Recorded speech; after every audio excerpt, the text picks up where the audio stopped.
moi. Où êtes-vous? Père, au nom de Jésus-Christ, je prie pour tous tes enfants, je prie pour ton peuple, toutes choses, tout ce qui doit être fait dans notre vie, que tu le fasses.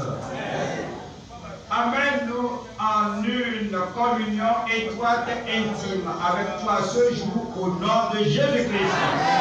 Je prie, Seigneur, que tu supprimes, détruises, renverses, ruines tout ce qui va se mettre entre toi et nous et confirme ta parole dans chaque vie ce jour au nom de Jésus-Christ. Nous recevons la réponse. Nous recevons la solution. Nous prions, Seigneur, que tu nous fasses comprendre ce que tu nous dis ce jour et que tu fasses de nous des observateurs de la parole et que cette parole profite de chacun de nous. Nous te rendons grâce parce que tu nous as exaucés. Au nom de Jésus, nous prions. Amen. Très merveilleux, un autre Amen. Amen. Que le Seigneur vous bénisse, asseyez-vous. Quand nous voyons la parole de Dieu ce matin, nous allons voir quelque chose de très essentiel et d'important. Nous voyons quelque chose d'unique. Nous allons voir quelque chose qui va amener la signification dans votre vie au nom de Jésus-Christ. Alors à 1er Jean, chapitre 1. 1er Jean 1, verset 1. Ce qui était dès le commencement, ce que nous avons entendu, ce que nous avons vu de nos yeux, ce que nous avons contemplé, que nos mains ont touché, concernant la parole de vie.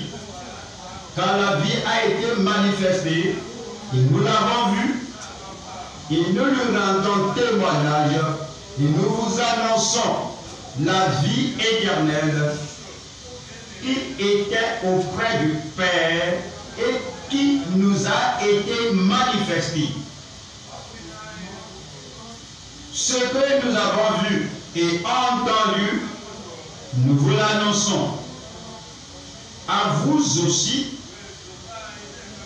afin que vous aussi vous soyez en communion avec nous. Oh, notre communion est avec le Père et avec son Fils Jésus-Christ. Voyez ce que disait l'apôtre Jean, quelque chose de pratique, quelque chose de défini. Ce n'est pas un nous dit, ce n'est pas on m'a dit, et je vous le raconte.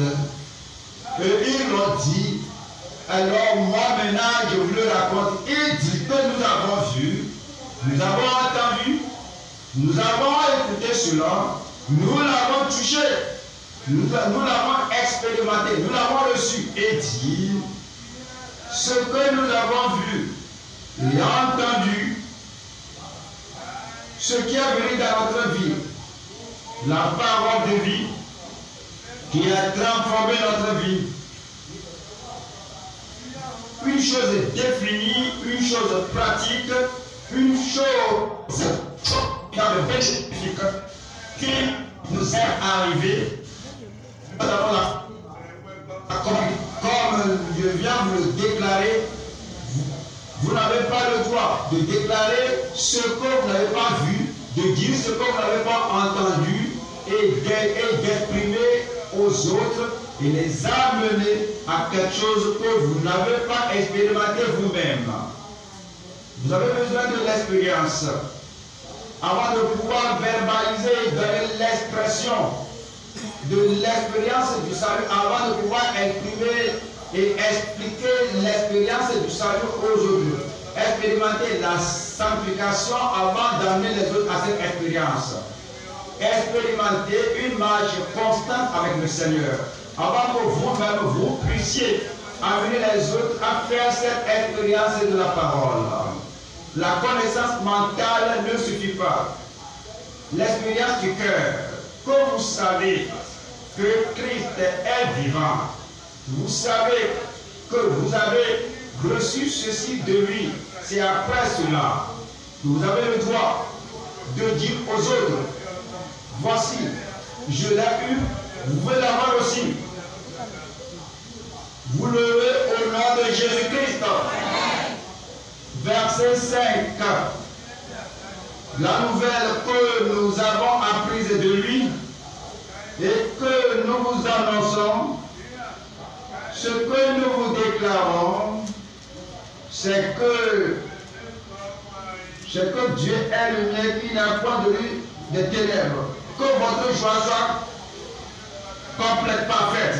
Mais si nous faisons dire pourquoi nous faisons le mystère, pourquoi nous déclarons quelque chose, la raison pour laquelle nous sortons et nous allons dehors déclarer la chose aux gens, c'est pour cette raison que ce que nous vous écrivons, nous vous la déclarons, nous vous prêchons cela, nous vous enseignons cela et nous vous exposons cela pour une seule raison seule, que vous ayez la joie du salut, que vous ayez la joie de la solution à vos problèmes, que vous ayez la joie d'être en intimité avec Dieu, que vous ayez la joie de la bénédiction de Dieu, que vous ayez la joie et que votre joie soit parfaite.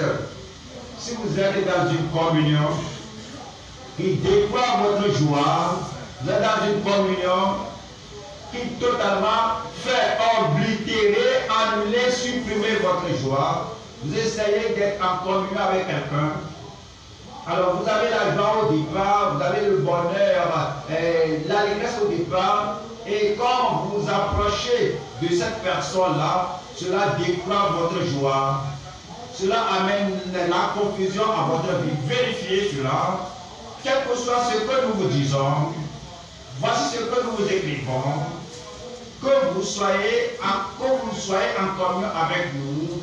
En vérité, notre communion est avec le Père et le Fils. Et lorsque cette communion a lieu, il y aura la joie. Il y aura une plénitude de joie. Verset 5 dit: la nouvelle que nous avons apprise de lui et que nous vous annonçons. Jean disait que nous ne vous annonçons rien qu'on n'a pas écouté de lui. Dans l'église locale, partout où vous trouvez, et vous prêchez, vous ne déclarez rien d'autre que ce qui est du Seigneur. Vous ne déclarez rien d'autre qui ne provient pas de lui. Vous l'avez entendu, vous l'embrassez, vous l'acceptez, cela a profité de votre vie. Et maintenant, vous dites aux autres, nous vous annonçons, c'est que Dieu est lumière et qu'il n'y a point en lui de lumière. Il n'y a pas une tache de lumière, il n'y a pas un point de lumière, il n'y a pas un point de ténèbres, il n'y a rien qui soit de ténèbres en Dieu. Dieu est lumière. Si nous disons que nous sommes en communion avec lui et que nous marchons dans les ténèbres, nous mentons et nous ne pratiquons pas la vérité. Il dit que ce n'est pas ce que vous dites, c'est comment votre vie se présente. Ce n'est pas ce que vous prêchez, c'est comment votre vie se montre. Ce n'est pas le témoignage que vous donnez, c'est la preuve du caractère. Votre parole, votre témoignage va de pair avec ce que vous dites. Mais si nous marchons dans la lumière, constamment dans la lumière, continuellement dans la lumière, avec révolution, mais si nous marchons dans la lumière, un pas après l'autre, une décision après l'autre, nous vivons, nous marchons, nous nous comportons dans la lumière, comme il est lui-même. Il ne faut pas comparer votre marche à celle d'Abraham, à celle de Moïse, de Josué, de David et de Salomon, mais comme il est lui-même dans la lumière, sans aucune ombre de doute. Mais si nous marchons dans la lumière, comme il est lui-même dans la lumière, nous sommes mutuellement en communion et le sang de Jésus, son Fils, nous purifie. Cela continue d'être plus que continuellement cela nous purifie de tout péché. Si nous disons que nous n'avons pas de péché pour en être purifié, cela parle de celui-là qui vient seulement en communion avec le Seigneur et dit que prends-moi tel que je suis, que je vais bien, il n'y a pas de péché et je ne prends pas part à la dépravation qui est survenue à Adam et Ève. Je suis pur moi-même. Si nous disons que nous n'avons pas de péché, nous nous séduisons nous-mêmes et la vérité n'est point en nous. Si nous confessons nos péchés, lorsque nous venons connaître la vérité, il est fidèle et juste pour nous les pardonner et pour nous purifier de toute iniquité. Purifier, il le fera pour vous de toute iniquité. En ce cas-là, lorsque vous êtes purifié de toute injustice, vous pouvez dire au verset 8 que je n'ai pas de péché. Ce n'est pas au commencement de ma vie, mais au moment où il m'a touché, purifié ma vie, m'a pardonné, m'a affranchi. Donc vous ne pouvez pas dire que je n'ai jamais péché depuis que je suis né. Verset 10. Si nous disons que nous n'avons pas péché depuis que nous sommes nés, nous le faisons menteur et sa parole n'est point en nous. Sa parole va prévaloir dans la vie de chacun de nous au nom de Jésus-Christ. Aujourd'hui, nous voyons ce chapitre et nous allons parler du dévouement des croyants à la communion avec Dieu. Le dévouement ou l'engagement des croyants à la communion avec Dieu. C'est une autre chose d'être en communion avec un homme. Si vous n'êtes pas en communion avec Dieu, vous n'allez pas passer l'éternité avec Dieu. C'est une autre chose d'être en communion avec une église, avec les croyants, une bonne église. Si c'est la fin de votre communion avec les croyants, avec les religieux, avec l'église, avec plusieurs églises, si c'est la fin et vous n'êtes pas en communion avec Dieu, vous serez le plus misérable des hommes. Si vous avez la communion avec les gens dans le monde, vous êtes en communion avec les gens dans le monde, vous êtes en communion avec les gens, les riches, les gens qui ont réussi, vraiment une bonne relation, il y a une intimité, il vous donne ceci et cela. Si vous êtes en communion avec quelqu'un dans le monde et que vous n'êtes pas en communion avec Dieu, vous allez regretter, pleurer de par toute l'éternité.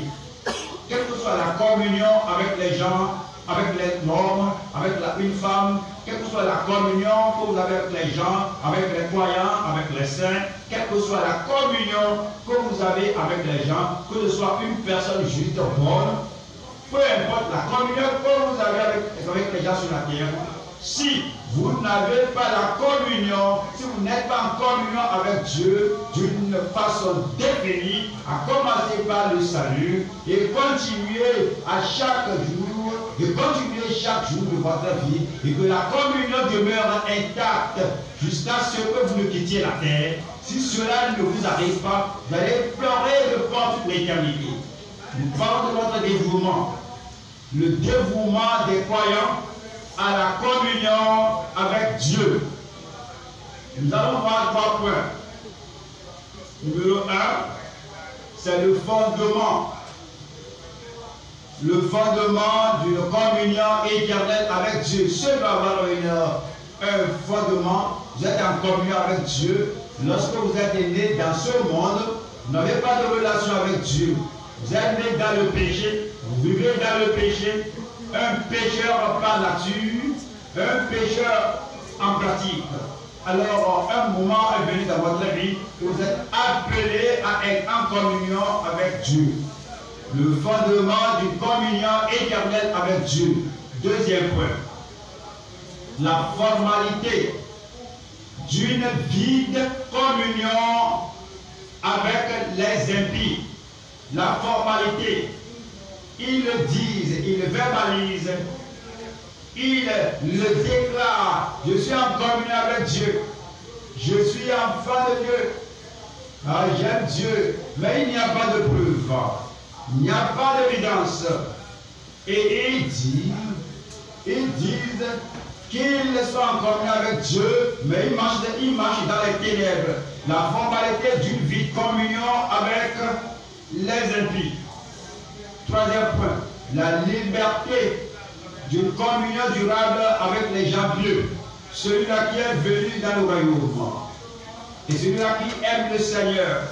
Et il marche pas à pas, étape par étape, dans la voie de la justice. Il a cette liberté, une communion durable, parce qu'il est pieux. Voyons la première partie, numéro 1, le fondement d'une communion éternelle avec Dieu. Je lis du 1er Jean 1, chapitre 1, verset 3. Ce que nous avons vu le Sauveur, nous avons vu celui qui donne la vie éternelle, ce qui a amené du ciel, l'agneau de Dieu qui ôte le péché du monde. Ce que nous avons vu et entendu, nous vous l'annonçons. À vous aussi, à toi aussi. Alors il vient un moment arrivé dans votre vie, à vous aussi, afin que vous aussi, vous soyez en communion avec nous. Or, notre communion est avec le Père et avec son Fils Jésus-Christ. Comment il est venu en communion avec le Seigneur? Comment vas-tu venir dans cette intimité avec le Seigneur? Nous allons à 1 Corinthiens 1. 1 Corinthiens chapitre 1, verset 9. Dieu est fidèle.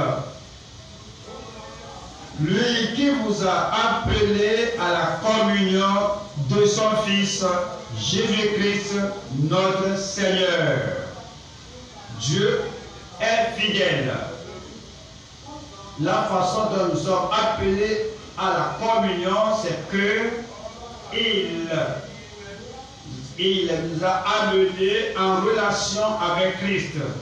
Il est devenu notre Sauveur. Dieu est fidèle.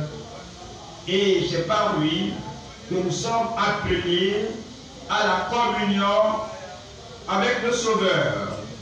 On va aux Actes des Apôtres, chapitre 2. Actes, chapitre 2. Acte 2. Je lis le verset 37. Après avoir entendu ce discours, ils eurent le corps vivement touché.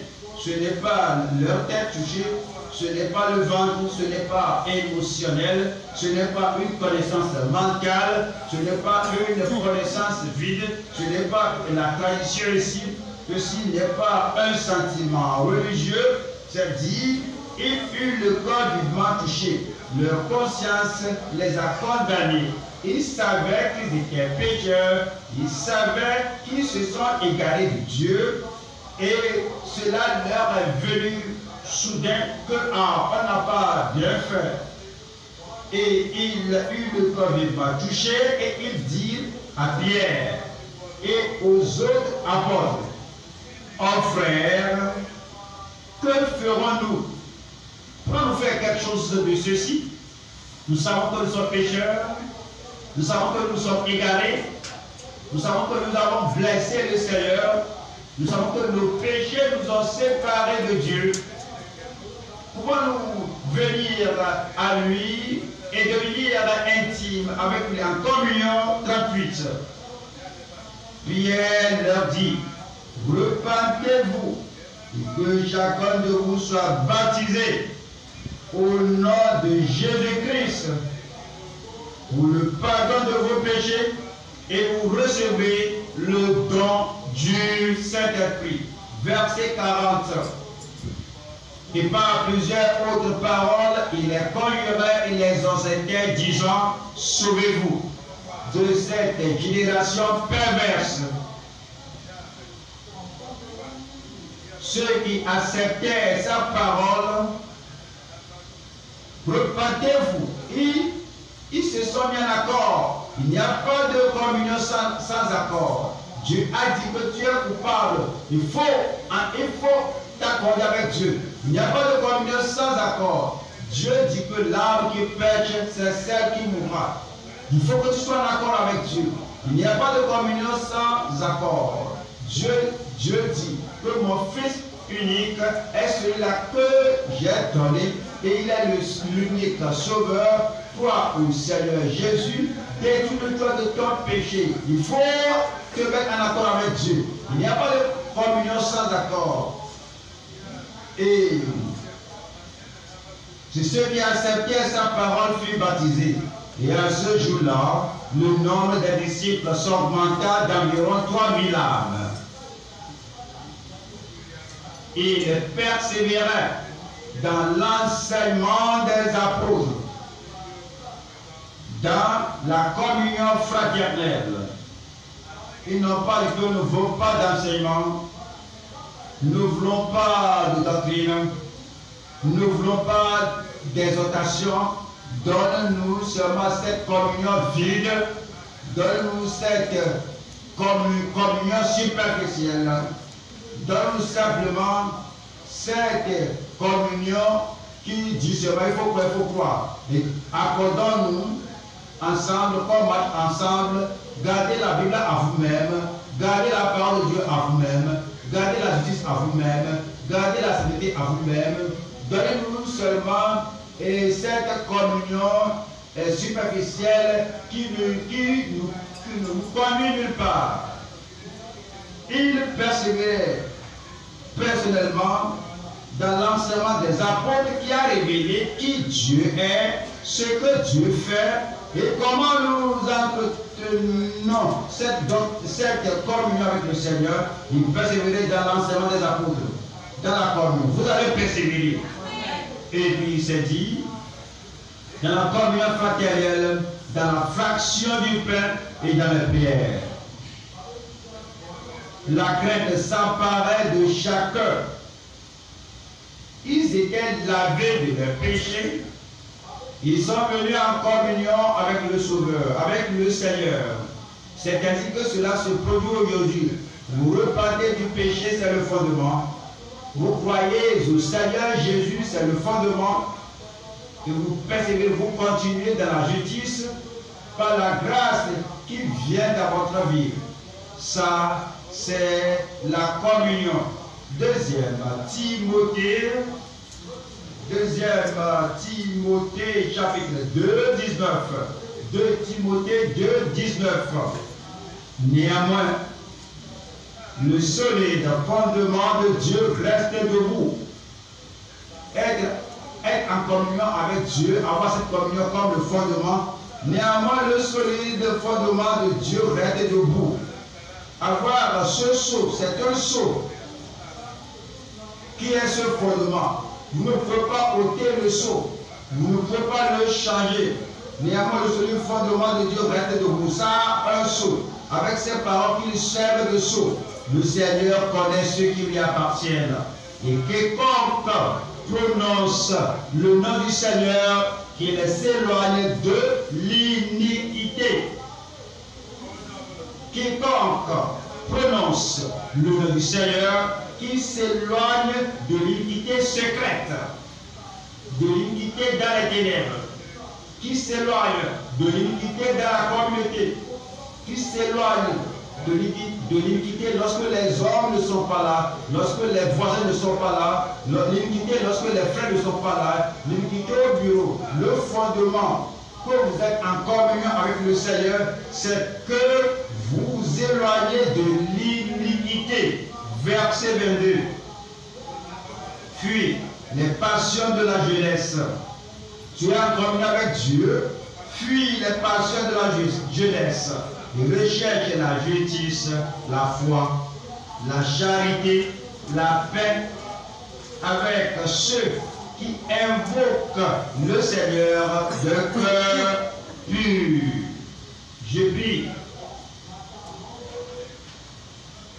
que si vous n'avez pas posé ou établi ce fondement spirituel dans votre vie chrétienne, que vous l'établissez ce jour au nom de Jésus-Christ. Si votre fondement est un fondement fragile, qui, comme si quelqu'un secoue ce fondement, que cela se raffermisse ce jour au nom de Jésus-Christ.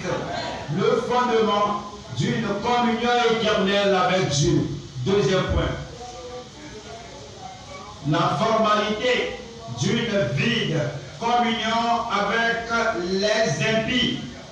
Retournons à 1er Jean, chapitre 1, versets 5 et 6. La formalité d'une vide communion avec les impies. Verset 5. La nouvelle que nous avons apprise de lui et que nous annonçons, c'est que Dieu est lumière et qu'il n'y a point en lui de ténèbres. Si nous disons que nous sommes en communion avec lui et que nous marchions dans les ténèbres et que nous vivions dans les ténèbres et que nous demeurions dans les ténèbres, nous mentons et nous ne pratiquons pas la vérité. Mais vous savez, Dieu est lumière, Dieu est également amour. Voyons ce verset. Alors, pour comprendre que Dieu est amour, et c'est ici la nouvelle que nous avons apprise de lui et que nous annonçons, c'est que Dieu est amour et qu'il n'y a pas en lui de haine. Si nous disons que nous sommes en communion avec lui et que nous marchions dans la haine, nous mentons et nous ne pratiquons pas la vérité. La communion avec Dieu purifie, enlève la haine de notre vie. Et si tu dis, si tu donnes le témoignage, je suis enfant de Dieu, je suis en communion avec Dieu, et tu as l'amertume et la haine dans ton cœur, tu mens. Et tu n'aimes pas la vérité, tu ne pratiques pas la vérité. Vous savez, Dieu est lumière, vous savez, Dieu est amour, Dieu est saint. Regardez ceci, verset 5. La nouvelle que nous avons apprise de lui et que nous vous annonçons, c'est que Dieu est saint et qu'il n'y a point en lui de péché. Si nous disons que nous sommes en communion avec lui et que nous marchions dans le péché et que nous vivions dans le péché, nous mentons et nous ne pratiquons pas la vérité. Lorsqu'on vient en communion avec le Seigneur, alors le Seigneur traite du problème du péché. Il y a deux domaines de péché. Numéro 1, le péché inné, le péché hérité. 2, le péché commis. C'est comme vous avez un arbre. Les branches sont les choses visibles de l'arbre. Mais les racines sont sous terre que vous ne voyez pas. Les branches sont visibles. Les branches, on peut les toucher, sont les choses pratiques qu'on peut voir. C'est comme les péchés commis au niveau extérieur. Et mais les racines, c'est comme le péché inné en profondeur, dans le cœur, dans l'âme. Et Christ est venu, le 1, pour pardonner et pour nous affranchir du péché ouvert, toutes les œuvres de la chair. Alors il est hausse de nous le salut, et puis il revient encore, et il nous sanctifie, et il ôte les racines du péché. Maintenant, et la nouvelle que nous avons apprise de lui, et que nous vous annonçons, c'est que Dieu est saint, et qu'il n'y a pas en lui de péché. Si nous disons que nous sommes en communion avec lui et que nous marchons dans le péché, nous mentons et nous ne pratiquons pas la vérité. Il est pur aussi, voilà ceci, c'est dans le message. La nouvelle que nous avons apprise de lui. Et voici la nouvelle que nous déclarons à l'église. Que Dieu est pur. Alors ces yeux sont purs pour voir l'iniquité. Et qu'il n'y a point d'impureté en lui. Si nous disons que nous sommes en communion avec lui et que nous marchions dans l'impureté, nous mentons et nous ne pratiquons pas la vérité. Quand vous voyez la Bible, c'est ce que nous savons. Verset 5. La nouvelle que nous avons apprise de lui. Et voici le message que nous vous déclarons, c'est que Dieu est juste. Il est impartial. Dieu est juste dans toutes ses voies, dans toutes ses œuvres, dans tous ses efforts, dans tous ses projets. Dieu est juste. Et il n'y a point en lui d'injustice. Si nous disons que nous sommes en communion avec lui et que nous marchions dans l'injustice, nous mentons et nous ne pratiquons pas la vérité. Verset 5. La nouvelle que nous avons apprise de lui et que nous vous annonçons, c'est que Dieu est vérité, ou Dieu est vrai, et que Dieu est vrai. Ça, il est la véracité ou la vérité personnifiée. Il n'y a rien de faux en lui. Dieu est vrai et qu'il n'y a point en lui de fausseté. Et si nous disons que si tu dis que tu es en communion avec lui et que tu marches dans les ténèbres, tu marches dans la fausseté, dans le mensonge, tu marches dans l'hypocrisie, tu mens et tu ne pratiques pas la vérité. Et voici la nouvelle. La nouvelle que nous avons appris de lui et que nous vous annonçons, c'est que Dieu est fidèle à tout moment, toujours fidèle, et qu'il n'y a point en lui d'infidélité. Si nous disons que nous sommes en communion avec lui et que nous marchons dans l'infidélité, nous mentons et nous ne pratiquons pas la vérité. Il y a des gens qui sont formels dans leur profession de communion avec Dieu. Je connais Dieu, j'aime Dieu, je suis le Seigneur, je vis pour Dieu, mais ils n'ont pas les attributs et les caractéristiques de Dieu.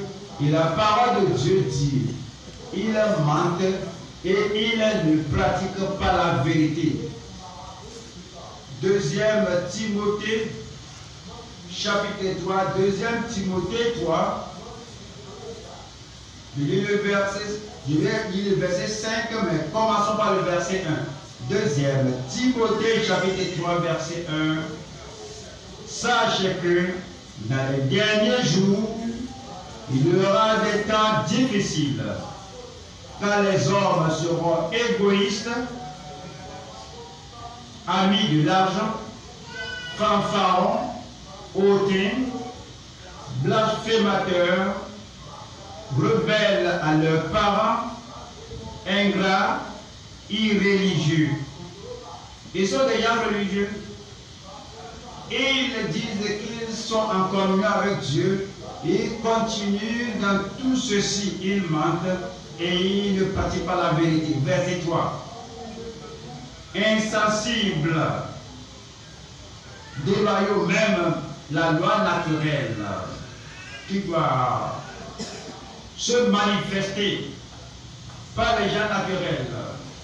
Ils disent qu'ils connaissent le Seigneur, ils disent qu'ils sont sauvés, et sont allés au-delà des gens naturels. Ils n'ont même pas l'affection naturelle. Ils sont déloyaux, ils sont de faux accusateurs, ils sont calomniateurs, intempérants, cruels. Et ils intimident les gens. Il n'y a pas de communion là-bas. il n'y a pas le fait d'effaroucher les gens.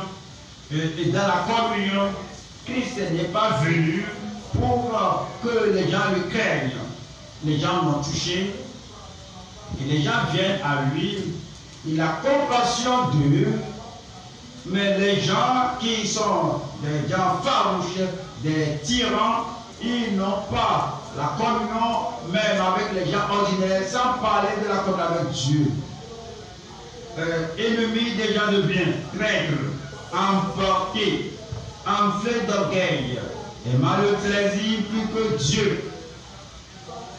ayant l'apparence de la piété, la formalité, ayant l'apparence de la piété, mais reniant ce qui en fait la force. Éloigne-toi, dites-moi ce que vous allez faire.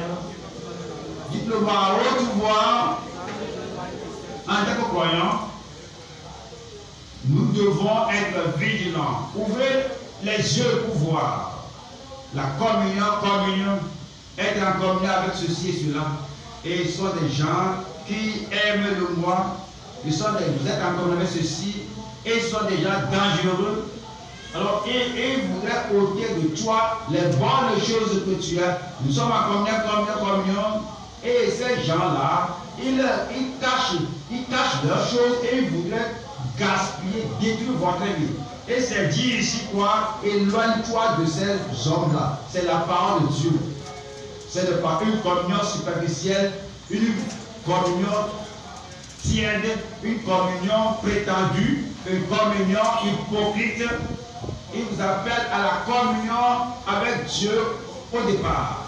Et quelles que soient les autres communions, ne vont pas faire et s'accorder avec la communion de Dieu.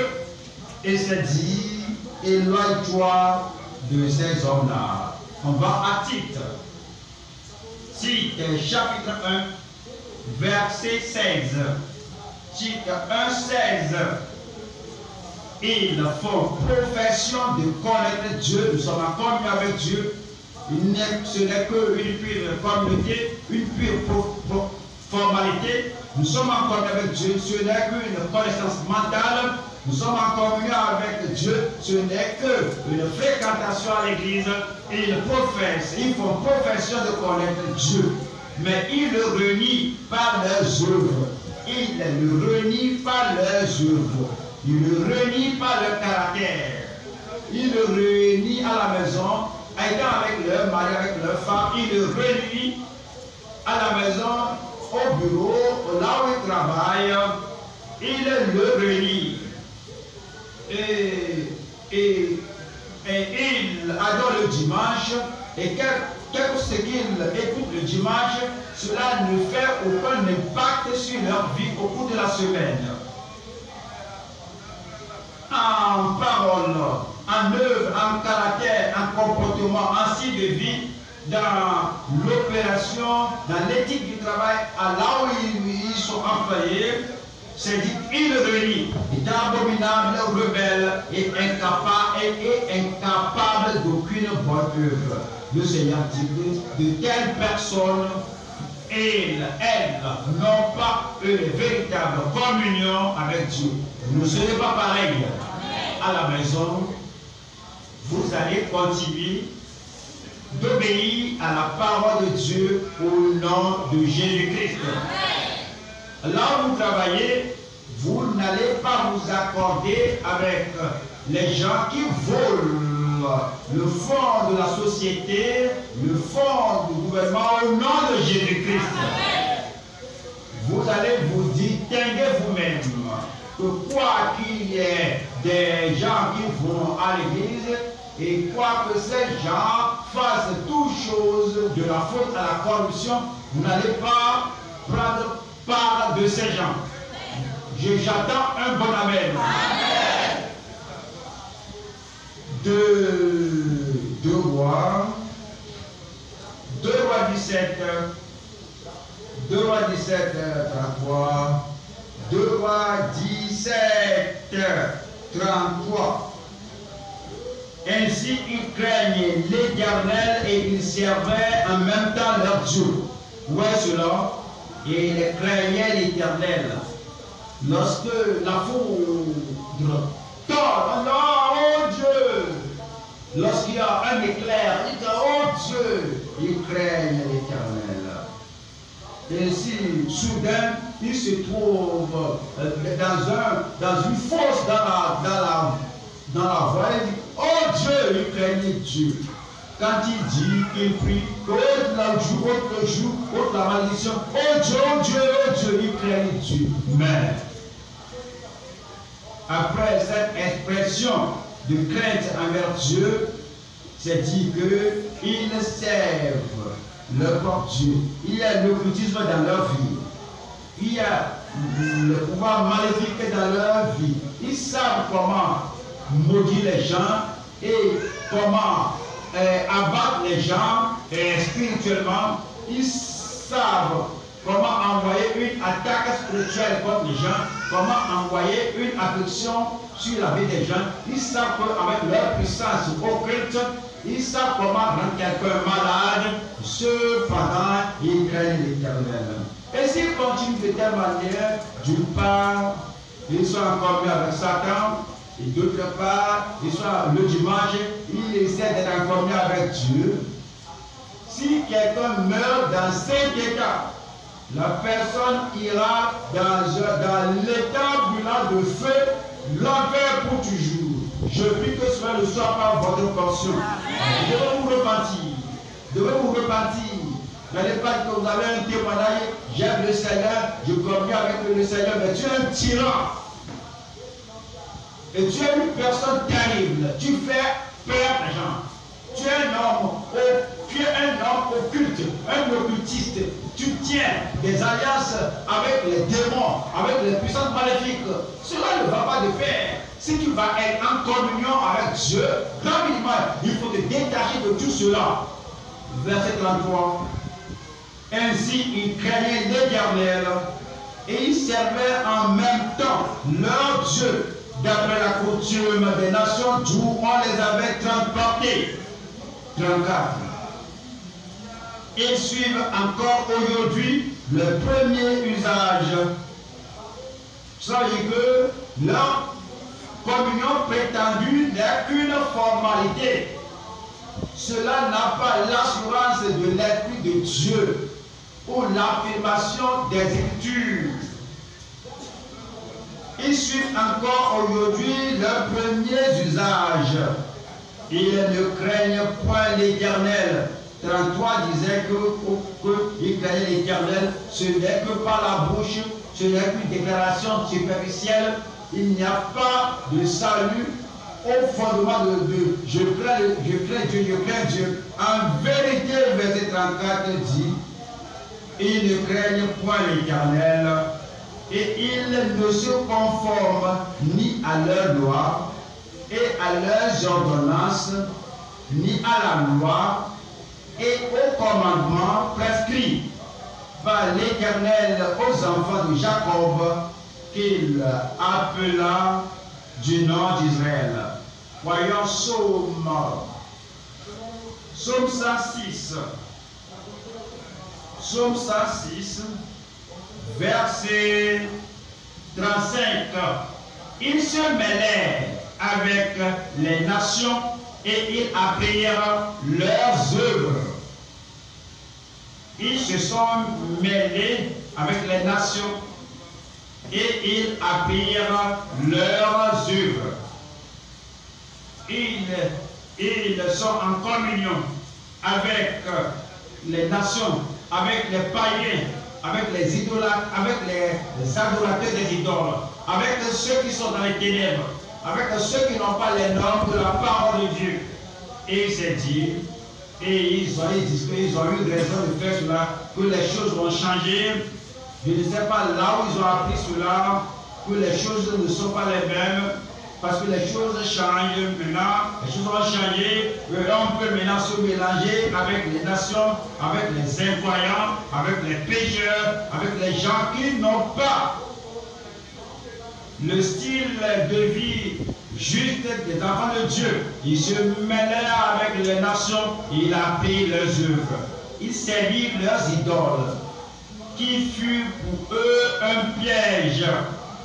Un piège. Vous n'allez pas vous mettre en communion avec le mal. Vous n'allez pas communier avec le diable.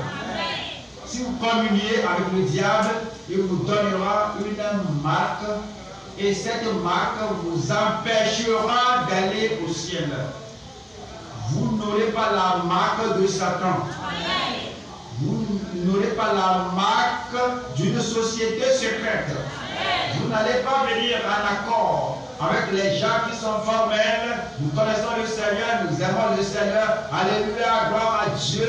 Alors qu'il y a le péché dans leur vie. 1er Corinthiens 10. 1er Corinthiens 10, verset 20. 1er Corinthiens 10, verset 20. Je dis que ce qu'on sacrifie, on le sacrifie à des démons et non à Dieu. Or, je ne veux pas que vous soyez en communion avec les démons. Si vous êtes enfant de Dieu, vous ne pouvez pas être en communion avec Dieu et en même temps en communion avec le diable. Vous ne pouvez pas avoir la communion avec la lumière et les ténèbres à la fois. Vous ne pouvez pas avoir la communion avec le juste et l'injuste en même temps. C'est dit que je ne veux pas que vous soyez en communion avec les démons. Maintenant, comprenez, dans la maison où nous vivons, il y a des croyants et des incroyants là-bas. Mais on vit là-bas ensemble, on n'est pas en communion. Au bureau, dans les services où nous travaillons, on va au service au bureau. Les incroyants viennent là-bas, ce n'est pas la communion. On vient travailler, ils vont travailler là-bas. Vous allez travailler là-bas pour gagner votre pain. Là, le marché où vous vendez, les incroyants sont là. La même chose aussi s'applique. Les croyants aussi vendent dans ce marché là-bas. Vous n'êtes pas en communion ensemble. Vous ne contribuez pas l'argent pour adorer l'idole du marché. À la prison, on va à la prison pour prêcher. On n'est pas en communion avec les prisonniers, mais on va leur enseigner la parole de Dieu. Parce que c'est dit qu'aller battre le monde, et prêcher la bonne vertu de la création, ce n'est pas la communion. Si vous faites votre devoir et vous assumez votre responsabilité, il y a des communautés dans le monde entier. Il y a l'école où on vend, ou l'école où on enseigne. Il y a des enseignants qui croient au Seigneur, d'autres qui ne croient pas, des élèves qui croient au Seigneur, d'autres qui ne croient pas au Seigneur. Mais on enseigne à tout le monde, que ce soit les élèves croyants ou incroyants. Mais ce n'est pas la communion. Partout dans le monde, il y a des sociétés religieuses, des communautés religieuses, il y a des assemblées religieuses, on va là-bas pour enseigner, mais ce n'est pas la communion. Nous ne devons pas être en communion et vous ne devez pas être en communion avec les démons au nom de Jésus-Christ. Ce n'est pas l'amen de dimanche. Le verset 21. Vous ne pouvez boire la coupe du Seigneur et la coupe des démons. Vous ne pouvez participer à la table du Seigneur et à la table des démons. Vos mains ne seront pas là. Votre cœur ne sera pas là.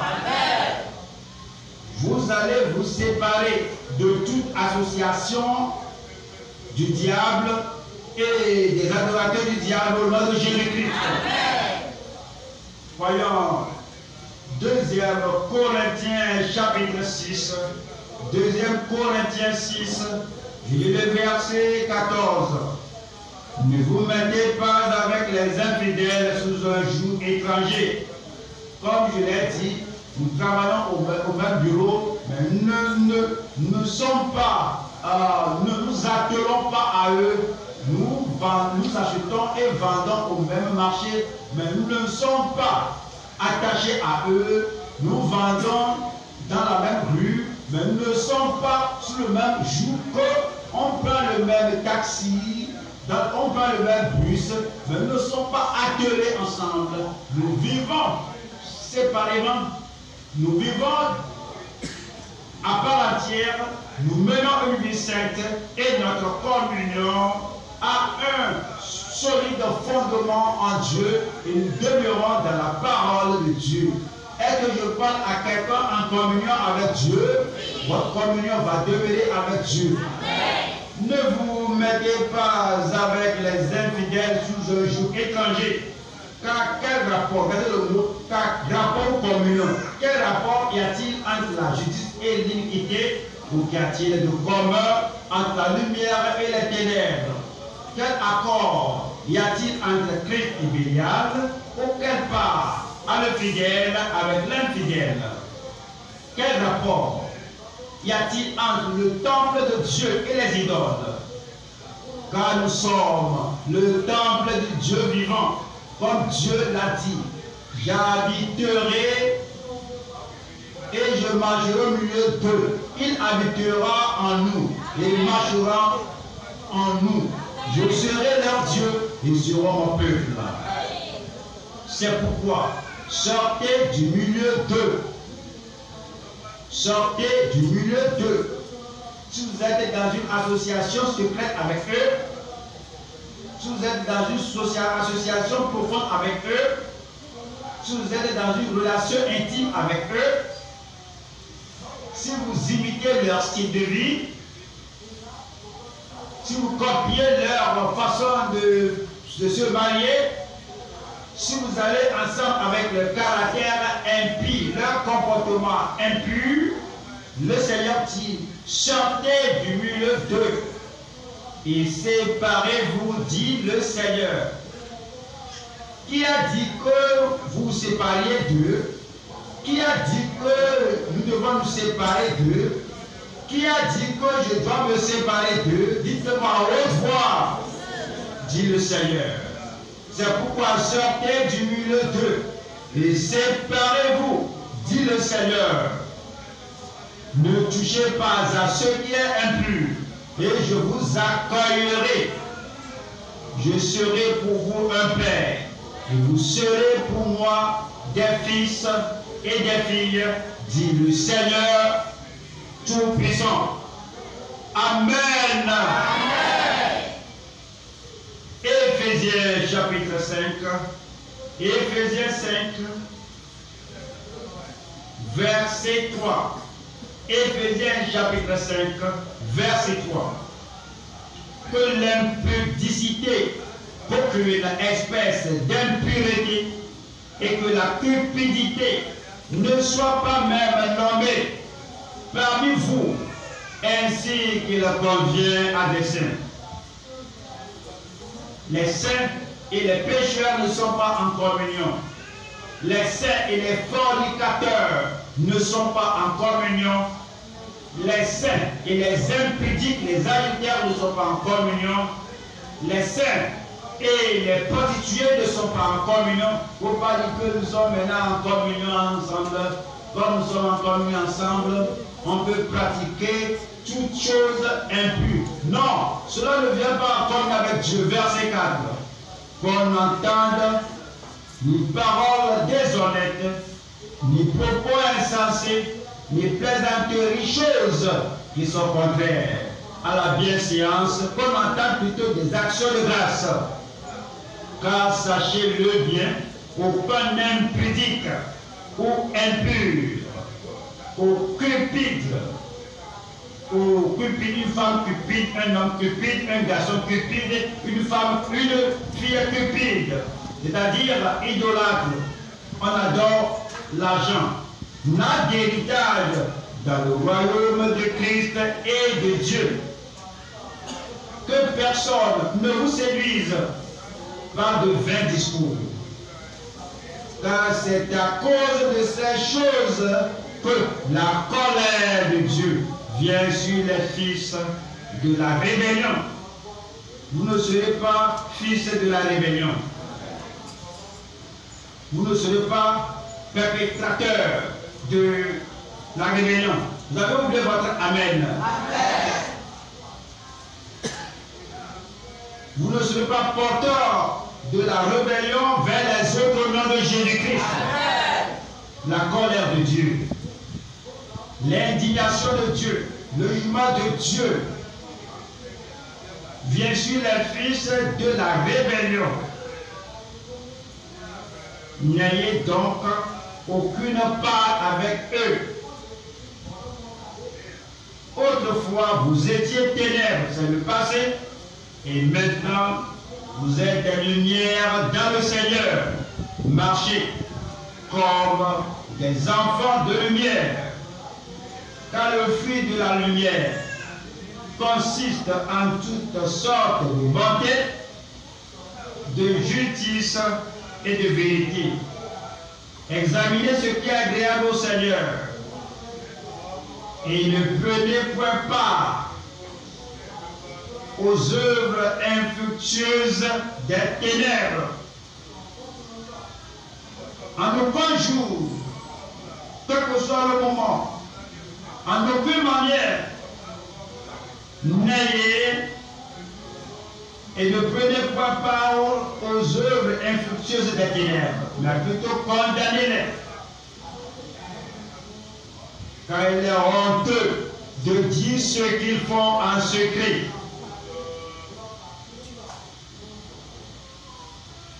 Vous ne serez pas un pécheur secret. Vous ne serez pas un criminel secret.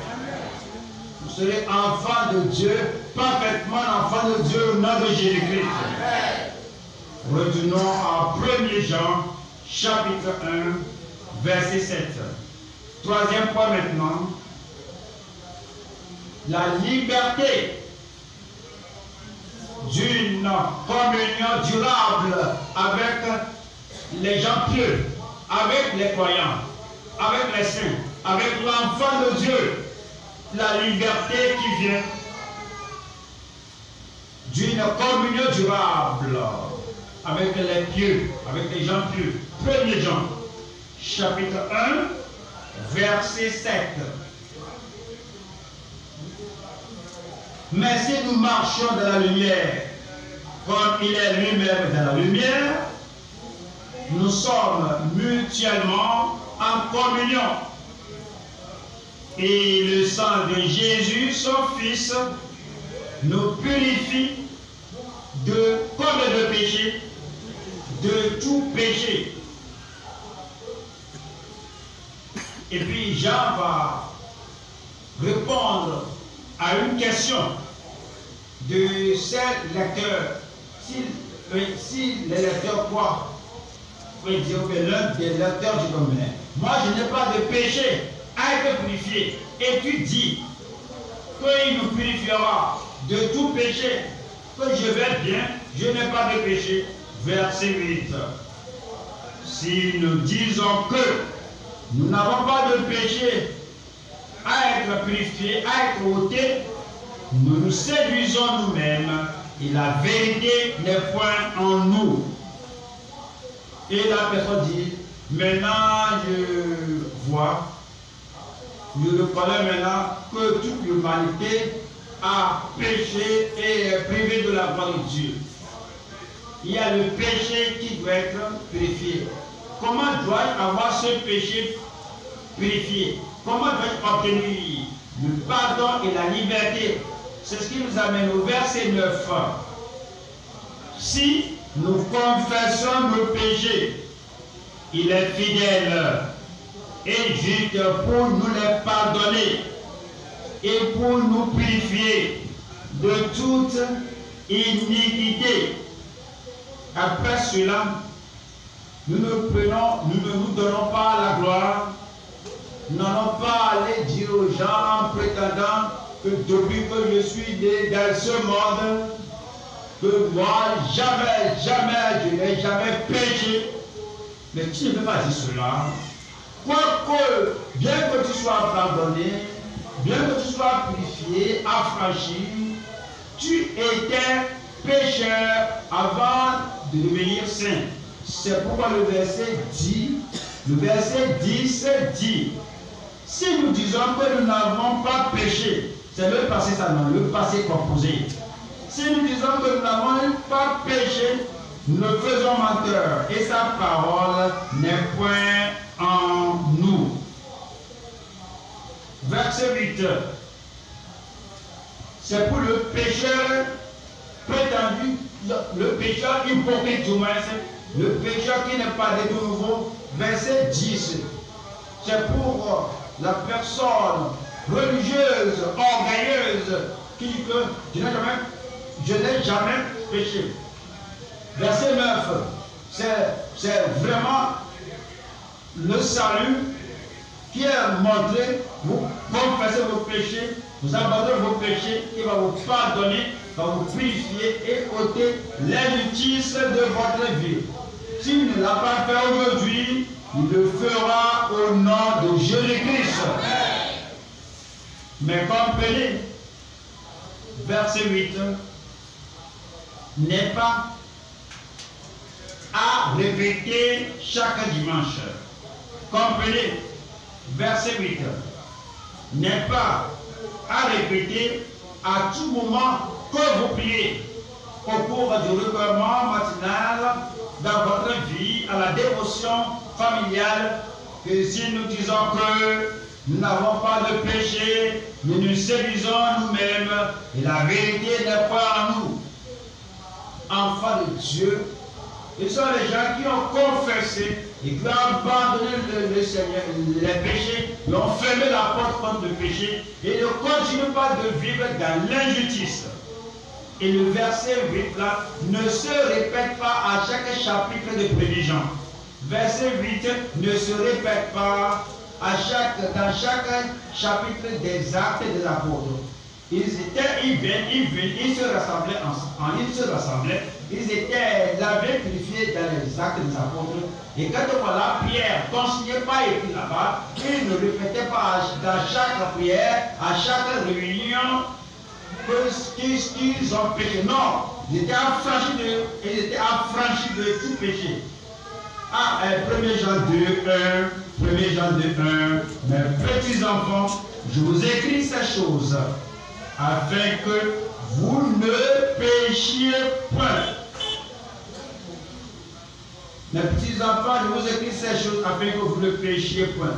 Celui qui se plonge dans la litière, la fornication, il revient chaque semaine. Oh Seigneur, j'ai péché. Oh Seigneur, tu sais que je suis faible. C'est le problème de ma vie. J'ai encore péché. Si je dis que je n'ai pas le péché, je me séduis. La vérité n'est pas en moi. Oh Seigneur, pardonne-moi. Et il retourne encore la semaine prochaine. Alors, il se plonge dans la chose sale, abominable. Il revient encore le dimanche qui suit. Oh Seigneur, j'ai encore péché encore. Et ici, j'ai encore volé. Ils sont criminels, j'ai encore tué quelqu'un, j'ai commis encore le crime, je suis un fraudeur à la cœur sur l'internet, pardonne-moi. Ce ne sont pas des chrétiens, ce sont des religieux, des gens qui vont à l'église. Quand on dit que ceci c'est un chrétien, mes petits enfants, je vous écris ces choses afin que vous ne péchiez point. Ça c'est aux chrétiens. Ouais, encore, chapitre 2, verset 1. Mes petits enfants convertis, croyants, je vous écris ces choses afin que vous ne péchiez point. Voilà chapitre 3, verset 5. Or, vous le savez, Jésus a paru pour ôter les péchés. Il est là pour ôter nos péchés. Les péchés pour transformer notre vie. Et il n'y a point en lui de péché. Et il n'y a point en lui de péché. Quelqu'un l'a dit Amen. Verset 7. Petits enfants, que personne ne vous séduise avec une fausse interprétation.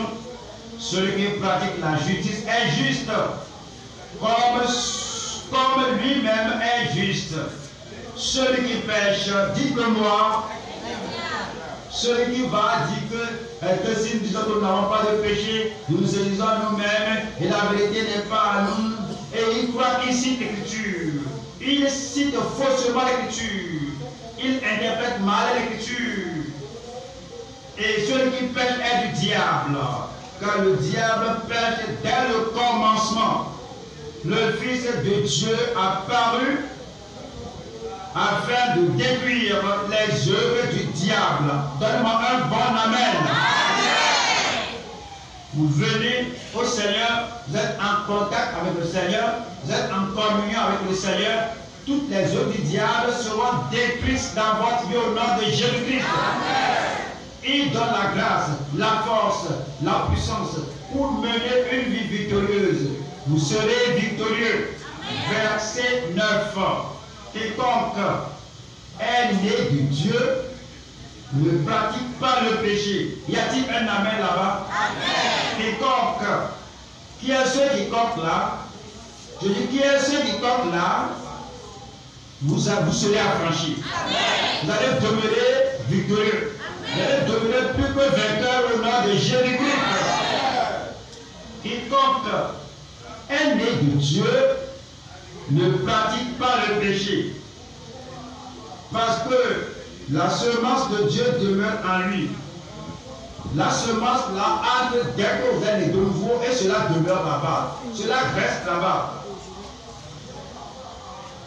Parce que la semence de Dieu demeure en vous, la parole demeure en vous, et il ne peut pécher parce qu'il est né de Dieu. Parce qu'il est né de Dieu.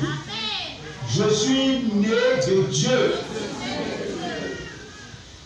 Voyons chapitre 4, verset 4. Chapitre 4, verset 4. Vous petits enfants, vous êtes de Dieu. Et vous les avez vaincus. Ils ne vont pas vous vaincre. Les pécheurs ne vont pas vous vaincre. Les péchés ne vont pas vous vaincre. Satan ne va pas vous vaincre. Les œuvres du diable ne vont pas vous vaincre. La société ne va pas vous vaincre. Leur anarchie ne va pas vous vaincre. Vous petits enfants, vous êtes de Dieu, vous les avez vaincus. Parce que celui qui est en vous est plus grand que celui qui est dans le monde. Donnez-moi, il faut dire que celui qui est en moi est plus grand. Celui qui est en vous est plus grand que les tentateurs et les tentatrices du monde. Vous allez vaincre.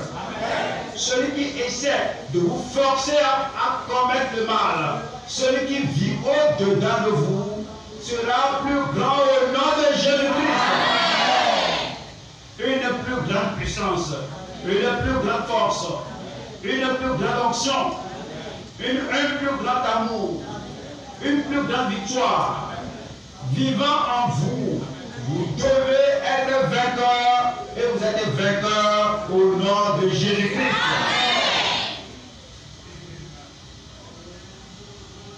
Parce que celui qui est en vous est plus grand que celui qui est dans le monde. Au village, vous allez vaincre. Dans votre communauté, vous allez vaincre. Avec celui qui vit dans votre cœur et celui qui vit dans votre maison et votre domestique et il est un ouvrier de Satan et il essaie de vous faire tomber. Tu veux de l'église? Ah, pour l'arrivée, Dieu t'attend. Allons commettre le péché, allons commettre le crime ensemble. Vous allez vous lever, vous allez le regarder, la regarder face à face et vous allez dire, le plus grand vit au-dedans de moi.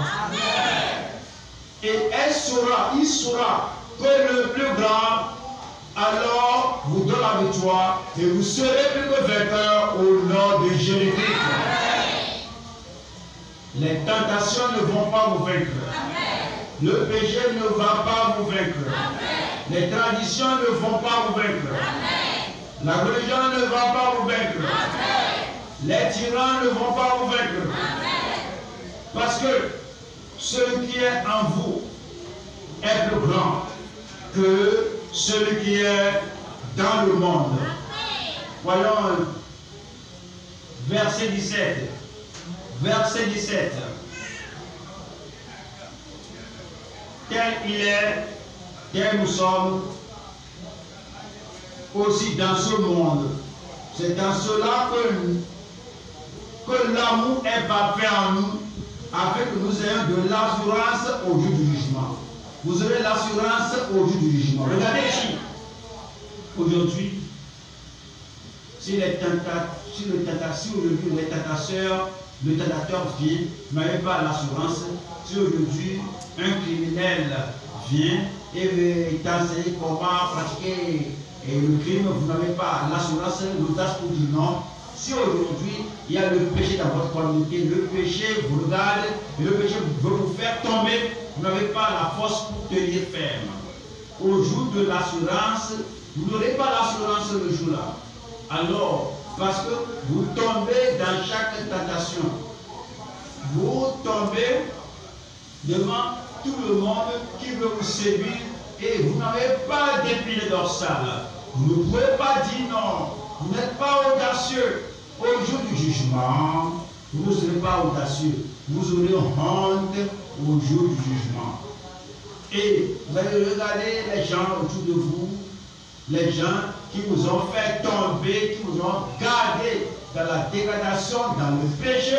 Vous allez regarder leur vie, vous serez confus, vous aurez rougi de vous-même parce que vous êtes allé en enfer à cause de ceci, à cause de telle personne, à cause de l'autre personne. À Dieu me plaise.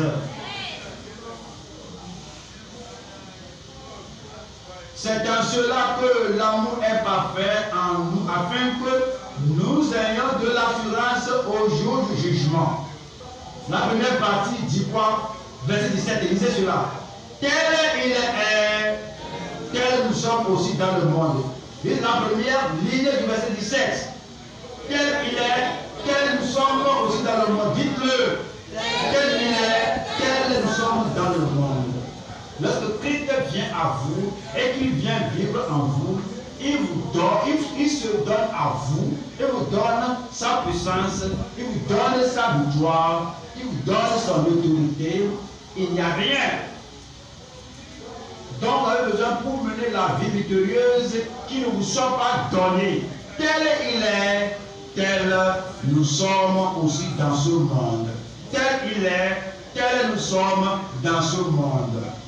Vous devez avoir la victoire à tout moment au nom de Jésus-Christ. Voyons chapitre 5, 1 Jean 5, verset 18. Nous savons que quiconque est né de Dieu ne pêche point. Nous savons des Écritures. Nous savons de Christ, nous savons des apôtres, nous savons par la prédication que nous attendons qu'il est fidèle aux Écritures. Nous savons par expérience, cela nous est arrivé, nous avons vécu, nous vainquons et nous allons continuer d'avoir la victoire. Nous allons continuer d'avoir la victoire. Nous savons que quiconque est né de Dieu ne pêche point. Mais celui qui est né de Dieu se garde lui-même. Et le malin ne le touche pas. Êtes-vous là? Oui. Et le malin ne me touche pas. Êtes-vous là? Oui. Arrivé au village, et le malin ne me touche pas. Lorsque vous êtes sur la voie, vous voyez les gens qui font la pub de leur vie. Je viens, tu peux me prendre en voiture, tu peux m'emmener partout. Nous savons que le malin ne le touche pas. Lorsque les gens qui commettent les crimes et partagent l'argent et disent que nous voulons donner une partie de l'argent, nous demandons ton compte bancaire, nous voulons te faire un petit travers. Qu'est-ce que tu dis? Je ne fais pas partie de cela encore. J'en suis sorti et j'ai réglé ma vie avec Dieu. Je suis lavé dans le sang de Jésus et le malin ne me touche plus. Lorsqu'il vient, avec son VIH, avec son sida, il vient avec sa maladie, il vient avec sa mort prématurée et dit que je viens à toi, je vais te donner quelque chose, ceci va te tuer. Nous disons, nous savons que le malin ne me touche pas. Sa maladie ne va pas vous toucher. Son péché ne va pas vous toucher. Son abomination ne va pas vous toucher. Le sang de Jésus vous gardera pur. Le sang de Jésus vous protégera. Le feu du Saint-Esprit vous environnera au nom de Jésus-Christ. Il ne va pas vous toucher. Le mal ne vous touchera pas. Le péché ne vous touchera pas. La maladie ne vous touchera pas. La calamité ne vous touchera pas. La mort prématurée ne vous touchera pas. Nous savons que quiconque est né de Dieu ne pêche pas. Est-ce que la personne est là aujourd'hui? Est-ce qu'elle est là aujourd'hui? Mais celui qui est né de Dieu se garde lui-même. Et le malin, et ce malin-là, ce faussaire, ce démon, ce malheureux, ce Satan, cet homme de société, cet homme, cette femme occulte, ne te touche pas. Tu es affranchi à partir de ce jour. Levez-vous et jouissez de votre liberté. Levez-vous et jouissez de votre liberté. Oui, c'est l'avantage d'être en communion avec Dieu. Vous êtes en communion avec Dieu, vous êtes affranchis et votre vie est préservée et protégée et le malin ne le touche pas. Ouvrez la bouche et parlez au Seigneur. Alors il faut tout faire pour votre fondement de communion éternelle, de communion spirituelle, de communion vivante, de communion continuelle, de communion permanente, de communion avec Dieu. Il faut tout faire que la communion là soit intacte. Une communion intacte avec Dieu, vous détenez du péché, vous êtes repenti de toute forme de péché, et vous dites jamais, plus jamais de péché, plus jamais de péché, plus jamais de compromission, plus jamais d'ivrognerie, plus jamais de toxicomanie, plus jamais de courir derrière les femmes, plus jamais d'adultère, plus jamais de fornication, plus jamais d'iniquité, plus jamais d'abomination du monde. Vous confessez vos péchés, si vous êtes toujours pécheur, si vous êtes rétrograde, et de tout votre cœur, vous vous détournez de ce péché-là, de tout votre cœur, en permanence. Vous vous détournez de tout péché connu. Vous confessez cela et vous l'abandonnez, et cela ne fera plus partie de votre vie.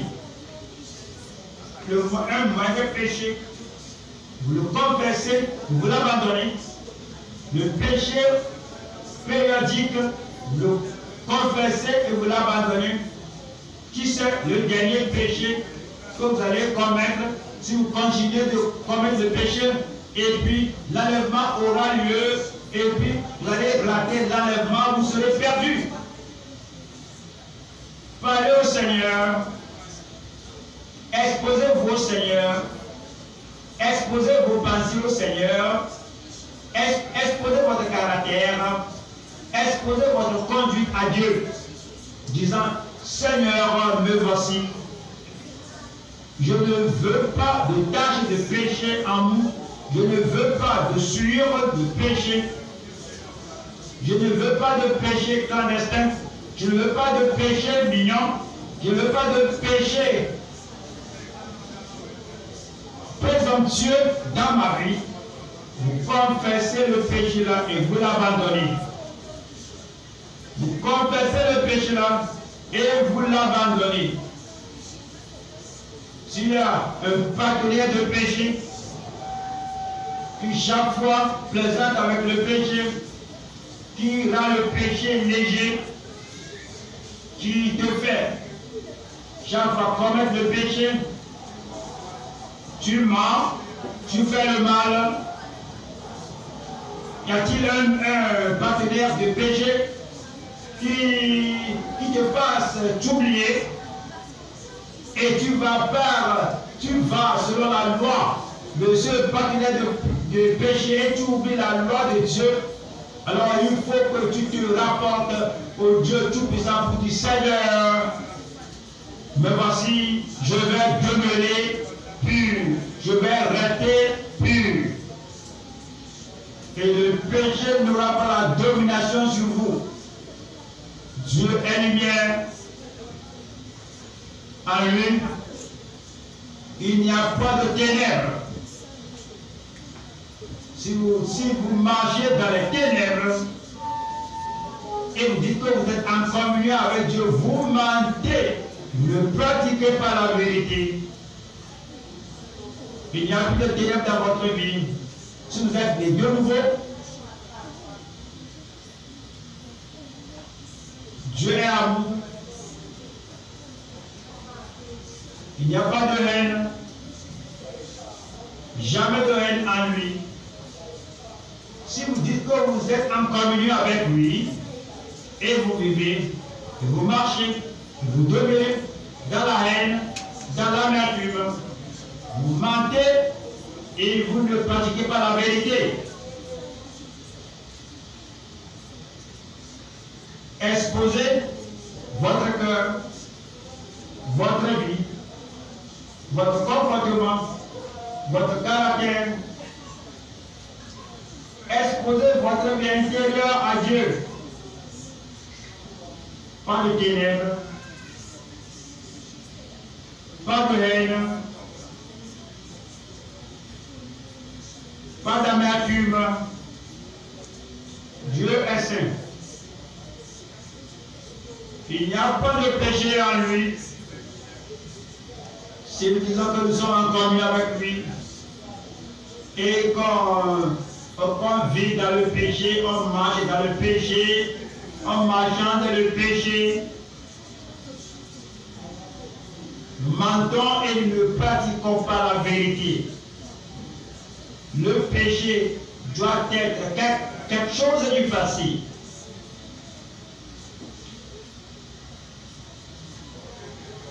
Dieu est pur. En lui, il n'y a pas d'impureté. Et si toi tu dis que tu es en communion avec Dieu et tu vis dans l'impureté avec une fille, avec un garçon, tu vis dans l'impureté avec un homme, tu vis dans l'impureté avec une femme, tu vis dans l'impureté avec un collègue, une collègue, tu mens, tu ne pratiques pas la vérité. Là où Dieu est, vous allez trouver la sainteté et la pureté là-bas.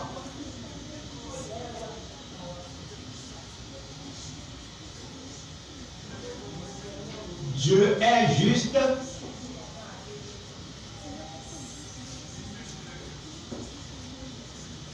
Il n'y a point en lui d'injustice.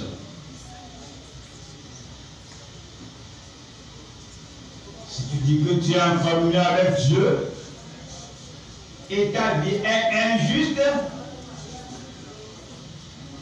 tu as une vie mauvaise, une vie impie, et les gens parlent de toi dans ton quartier. Les gens disent que il est un membre de la vie profonde. On a vu d'aussi corrompu personne, on a vu d'aussi injuste personne comme lui. Donc tu mens et tu ne pratiques pas la vérité. Dieu est vrai.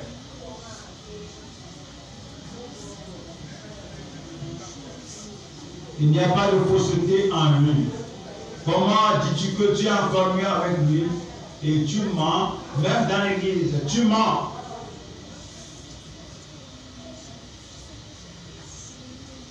En adorant, tu mens.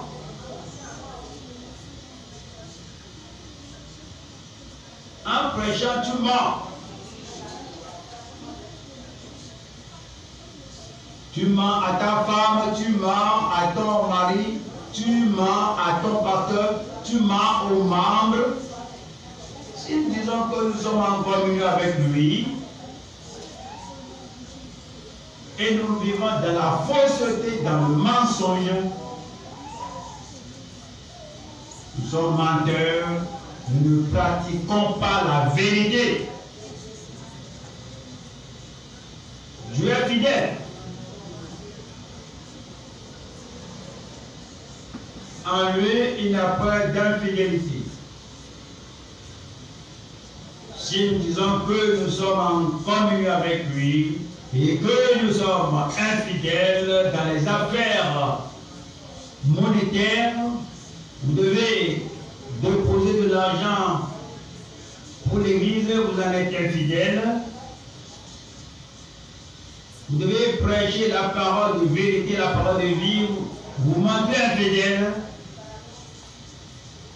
Si nous disons que nous sommes en communion avec lui et nous vivons dans la fausseté, dans l'infidélité, nous mentons et nous ne pratiquons pas la vérité. Alors il faut être sûr de votre salut. Il faut être sûr que Christ vit en vous, que le plus grand vive en vous. Et cela vous a franchi. Christ vous a franchi du péché. Il vous soutient dans la justice. Il détruit la puissance du tentateur dans votre vie. Et le plus grand vit au-dedans de vous. Celui qui fait tomber les gens dans le péché ne vous tuera pas. La victoire à vous, la liberté à vous, la domination à vous, le triomphe à vous, plus que vainqueur, tout au long de votre vie. Notre Dieu est capable. Il peut vous affranchir du péché. Il peut vous affranchir de la maladie. Il vous affranchir des afflictions sataniques. Il vous affranchir des oppressions occultes. Affranchi, libre. Vous serez réellement libre. Au nom de Jésus, nous prions. Que les enfants de Dieu victorieux, les enfants de Dieu libérés, les enfants de Dieu vainqueurs, les enfants puissants de Dieu, je dis au nom de Jésus, nous prions. Vous êtes venus en communion avec le Père Céleste et votre communion ne sera pas sous les normes au nom de Jésus-Christ. Chaque bénédiction de Dieu va couler dans votre vie. Amen. La puissance de Dieu va couler dans votre vie. L'autorité dans votre vie. Amen. La joie vous sera accordée. Amen. Et la bonté du Seigneur va couler dans votre vie à tout moment, partout au nom de Jésus-Christ. Tout ce que vous avez entendu ce jour, c'est que votre joie soit parfaite. Amen. Votre joie sera parfaite. Amen. La solution à tout problème dans votre vie. Amen. La victoire dans tous les domaines de votre vie. Amen. La transformation dans tous les domaines de votre vie. Amen. La puissance dans tous les domaines de votre vie. Amen. l'habileté de Dieu qui soutient tous les domaines de votre vie. L'accomplissement de ses promesses dans tous les domaines de votre vie. Le Seigneur vous a élevé des ténèbres. Vous n'allez pas retourner. Vous ne retournerez plus aux ténèbres au nom de Jésus-Christ. Victorieux, je suis. Je suis victorieux. Je suis affranchi. Je suis réellement libre. Je suis en communion avec le Dieu Tout-Puissant. Les avantages de la communion sont les miennes. Les avantages de la communion sont les miens. Les avantages de la communion sont les miens. Si c'est vous ça, levez les mains, où êtes-vous? Les bienfaits de la communion seront les vôtres au nom de Jésus. La prière dans votre vie au nom de Jésus. La force dans votre vie au nom de Jésus. Et la bonté du Seigneur ne cessera jamais dans votre vie au nom de Jésus-Christ. Il n'y a plus de péché. Il n'y a plus de maladie. Il n'y a plus de pression satanique. Il n'y a plus la crainte des gens du monde. La victoire pour vous. La victoire pour vous. La vie triomphante pour vous. Et lorsque la trompette sonnera et que le Seigneur ressuscitera les saints et nous qui sommes vivants, nous serons tous assemblés avec eux. Vous serez là. Et nous allons continuer dans la communion avec Dieu au siècle des siècles. Amen. Père, nous te remercions. Ce jour, nous bénissons ton nom. Nous te glorifions. Tu es le Dieu omnipotent. Tu es le Dieu saint. Cependant, tu nous as appelés en communion. À la communion, en toute humilité, avec sincérité, en toute confiance et en toute hardiesse et avec la foi, nous venons en communion avec toi, notre Dieu. Et nous prions, Seigneur, que tout mur de séparation entre toi et moi soit démoli au nom de Jésus-Christ. Nous prions pour ceux qui ont confessé et abandonné leurs péchés. Pardonne tous leurs péchés sans qu'une culpabilité soit arrêtée au nom de Jésus. Pour tous tes enfants, les nouveaux et les anciens, tous tes enfants, les gens qui viennent de rentrer dans le royaume, donne-nous la liberté totale, la liberté constante, la communion totale. Sans aucune ombre, sans aucune ténèbre entre nous et toi au nom de Jésus. Tout ce qui empêche la communion avec Dieu, ôte cela de toute vie au nom de Jésus-Christ. Maintenant, comme nous sommes venus en communion avec toi, et nous demeurons en communion avec toi, et le plus grand vit au-dedans de nous, toute faiblesse sort de là au nom de Jésus-Christ. Et tous les tentateurs, tous les gens et tous ces pouvoirs qui essaient d'amener ce qui est comme une malédiction dans les vies, nous te commandons de sortir au nom de Jésus-Christ. Pour tout frère, toute soeur, pour chaque membre, pour chaque ministre, pour chaque garçon, fille, la victoire dans votre vie au nom de Jésus-Christ. Seigneur, nous prions que le véritable salut qui doit aller partout avec nous, qui fera de nous des meilleurs partout, que tu l'accordes à chacun. Et comme nous quittons ici, le malheur ne vous tuera pas. Comme vous allez, celui-là qui fait tomber les gens dans le danger, qui fait tomber les gens dans les dettes, dans la damnation, ne vous touchera pas. Quand vous rentrez à la maison, celui-là qui vient gâter votre joie, qui vole votre joie, qui vous fait tomber, ne vous touchera pas au nom de Jésus. Seigneur, protège tout le le monde. Préserve tout le monde. Et que ta victoire aille avec tout le monde au nom de Jésus-Christ. Allez comme les militaires, le peuple militant de Dieu, le peuple triomphant de Dieu. Quand vous allez vaincre le monde, allez vaincre la chair, allez vaincre le diable, allez vaincre tout pouvoir négatif qui vous croise le chemin au nom de Jésus-Christ. Soyez vainqueurs et soyez plutôt vainqueurs. Soyez triomphants. Soyez un homme, une femme, un garçon, une fille triomphante. Que la victoire du Seigneur demeure dans chaque domaine de votre vie au nom de Jésus. Que le malin ne touche pas votre famille. Qui ne touche pas l'œuvre de votre main. Qui ne touche pas vos amis, vos proches.